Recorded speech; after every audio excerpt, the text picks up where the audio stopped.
जय माता दी। माता रानी आप सभी भक्तजनों पर सदैव अपनी कृपा दृष्टि बनाए रखे। आज माघ गुप्त नवरात्रि का चौथा दिन है। 10 महाविद्याओं में चतुर्थ महाविद्या भुवनेश्वरी देवी को माना जाता है।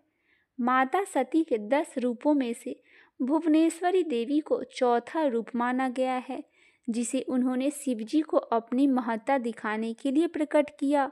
बहुत से भक्तों के लिए माता भुवनेश्वरी रहस्य बनकर रह गई है, क्योंकि उन्हें माता के इस रूप के बारे में सही जानकारी ही नहीं है। चलिए आज जानते हैं माता भुवनेश्वरी की पौराणिक कथा क्या है। यह कथा बहुत रोचक है, जो भगवान शिव और उनकी पत्नी माता सती से जुड़ी हुई है। हालांकि उनकी दूसरी पत्नी माता पार्वती माँ सती का ही पूर्ण जन्म मानी जाती है। भुवनेश्वरी महाविद्या की कहानी के अनुसार एक बार माता सती के पिता राजा दक्ष ने विशाल यज्ञ का आयोजन करवाया। चूंकि राजा दक्ष भगवान शिव से द्वेष भावना रखते थे और अपनी पुत्री सती के द्वारा उनसे विवाह किए जाने के कारण क्षुब्ध थे, इसीलिए उन्होंने उन दोनों को उस यज्ञ में नहीं बुलाया। भगवान शिव इस बारे में जानते थे, लेकिन माता सती इस बात से अनभिज्ञ थी। यज्ञ से पहले जब माता सती ने आकाश मार्ग से सभी देवी देवताओं व ऋषि मुनि को उस ओर जाते देखा तो अपने पति से इसका कारण पूछा। भगवान शिव ने माता सती को सब सत्य बता दिया और निमंत्रण न होने की बात कही। तब माता सती ने भगवान शिव से कहा कि एक पुत्री को अपने पिता के यज्ञ में जाने के लिए निमंत्रण की आवश्यकता नहीं होती है। माता सती अकेले ही यज्ञ में जाना चाहती थी। इसके लिए उन्होंने अपने पति शिव से अनुमति मांगी, किंतु उन्हें मना कर दिया। माता सती के द्वारा बार बार आग्रह करने पर शिव नहीं माने तो माता सती को क्रोध आया और उन्होंने शिव को अपनी महत्ता दिखाने का निर्णय लिया।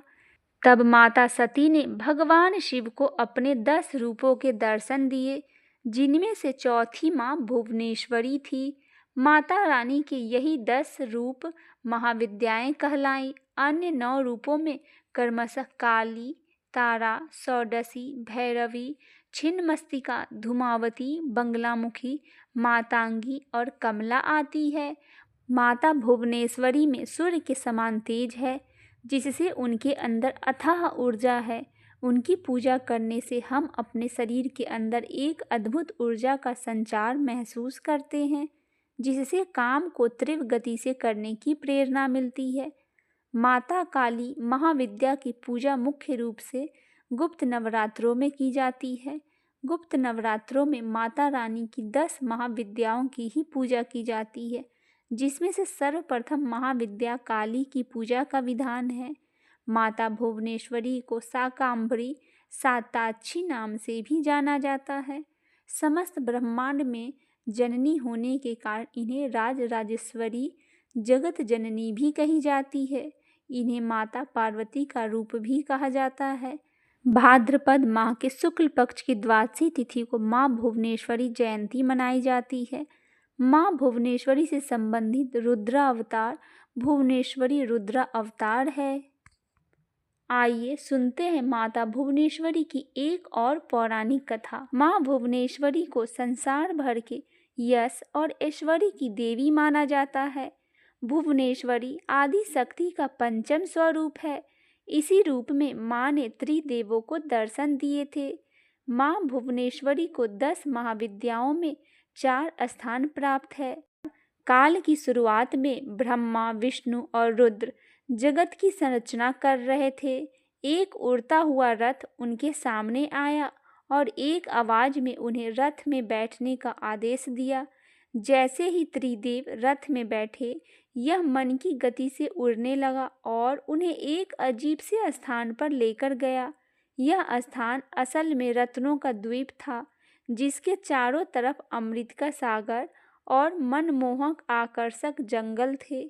जैसे ही त्रिदेव रथ के बाहर उतरे, वह स्त्री स्वरूप में बदल गए। उन्होंने उस द्वीप को अच्छी तरह मुआयना किया। वहां उन्हें एक शहर मिला। उस शहर के चारों तरफ सुरक्षा की 9 परतें थीं और इस शहर की सुरक्षा उग्र भाव स्वभाव के भैरव, क्षेत्रपाल, मातृका और द्विगपाल कर रहे थे। जैसे ही वह शहर के अंदर गए, शहर का सौंदर्य और विकास देखकर मंत्रमुग्ध हो गए। आखिरकार वे शहर के अंदर स्थित मुख्य राजमहल में पहुंचे, जिसका नाम चिंतामणि गृह था और जिसकी सुरक्षा योगिनियां कर रही थी। यह शहर तिरपुर था, देवी भुवनेश्वरी की राजधानी, जो मणिद्वीप की रानी थी। जैसे ही त्रिदेव महल के अंदर घुसे, उन्हें देवी भुवनेश्वरी की दर्शन हुए। उनकी छटा लाल रंग की थी, उनकी 3 आंखें, 4 हाथ थे तथा उन्होंने लाल रंग के आभूषण पहने थे। उनके शरीर पर लाल चंदन का लेप लगा था तथा उन्होंने लाल कमल की माला पहनी थी। अर्धचंद्र एवं गंगा नदी थी। उनके 5 चेहरे थे तथा हर एक चेहरे में 3 आंखें थी। उनके 4 हाथ थे तथा उन्होंने त्रिशूल, फरसे लेने के साथ वरदा और अभय मुद्रा भी प्रदर्शित की हुई थी। देवी भुवनेश्वरी और त्र्यंबक भैरव पंचप्रेत आसन पर विराजमान थे। पंचप्रेत आसन वह सिंहासन है जिसमें परम शिवा गद्दी के रूप में तथा 5 पैरों के स्थान पर सदाशिव, ईश्वर, रुद्र, विष्णु और ब्रह्मा स्थापित है। इन सब की सेवा में अनेक योगिनियां थी। इनमें से कुछ पंखा डुला रही थी और कुछ कपूर डालकर पान के पत्ते समर्पित कर रही थी। कुछ नए शीशे पकड़े हुई थी और कुछ घी, शहद और नारियल पानी समर्पित कर रही थी। कुछ माता के बाल का श्रृंगार करने के लिए तैयार थी। कुछ देवी के मनोरंजन के लिए नृत्य तथा गायन में लिप्त थी। त्रिदेव ने वहां पर असंख्य ब्रह्मांड देखे। हर ब्रह्मांड में उनकी तरह ही त्रिदेव थे और यह सब उन्होंने माता भुवनेश्वरी के पैरों के नाखूनों में ही देख लिया। कुछ ब्रह्मांड ब्रह्मा द्वारा बनाए जा रहे थे, कुछ विष्णु द्वारा पाले जा रहे थे तथा कुछ रुद्र द्वारा संहारित किए जा रहे थे। त्र्यंबक की इच्छा शक्ति द्वारा उत्पन्न भुवनेश्वरी ने त्र्यंबक के 3 स्वरूप बनाए, ब्रह्मा, विष्णु और रुद्र। इस तरह त्रिदेव त्र्यंबक के ही 3 रूप है। तत्पश्चात देवी भुवनेश्वरी ने अपनी शक्तियां त्रिदेव को प्रदान की। ब्रह्मा के लिए देवी सरस्वती, विष्णु के लिए देवी लक्ष्मी तथा रुद्र के लिए देवी काली का निर्माण किया तथा उन्हें उनकी जगहों पर स्थापित किया। ब्रह्मा और सरस्वती ने मिलकर एक ब्रह्मांड रूपी अंडा बनाया। रुद्र और काली ने इसे तोड़ा, जिसे पंच तत्व स्वरूप में आए।